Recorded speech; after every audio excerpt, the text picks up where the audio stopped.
भाई साहब एक प्लास्टिक के गिलास में पेट्रोल लेकर आते हैं। अब ये अपनी बाइक में इसे डालने ही वाले थे कि तभी इन्होंने टंकी का ढक्कन खोलने के लिए वो पेट्रोल का गिलास अपने दोस्त को पकड़ दहा दिया। अब दोस्त ठहरा पक्का नशेड़ी, उसने बिना सोचे समझे सीधे गिलास मुंह से लगा दिया। इधर भाई साहब अभी भी अपनी बाइक की टंकी खोलने में ही बिजी हैं और उधर दोस्त पूरा गिलास घटक घटक करके खाली कर गया। जैसे ही टंकी खुली, भाई साहब ने पेट्रोल का गिलास वापस मांगा। दोस्त ने खाली गिलास थमा दिया।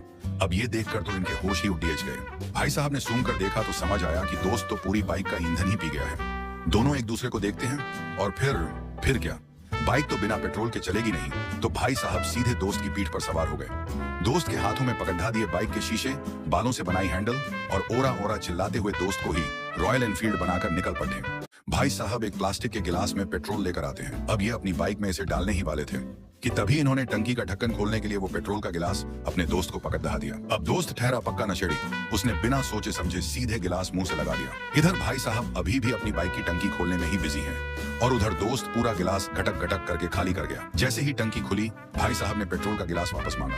दोस्त ने खाली गिलास थमा दिया। अब ये देखकर तो इनके होश ही उड़ गए। भाई साहब ने सूंघ कर देखा तो समझ आया कि दोस्त तो पूरी बाइक का ईंधन ही पी गया है। दोनों एक दूसरे को देखते हैं और फिर क्या, बाइक तो बिना पेट्रोल के चलेगी नहीं। तो भाई साहब सीधे दोस्त की पीठ पर सवार हो गए।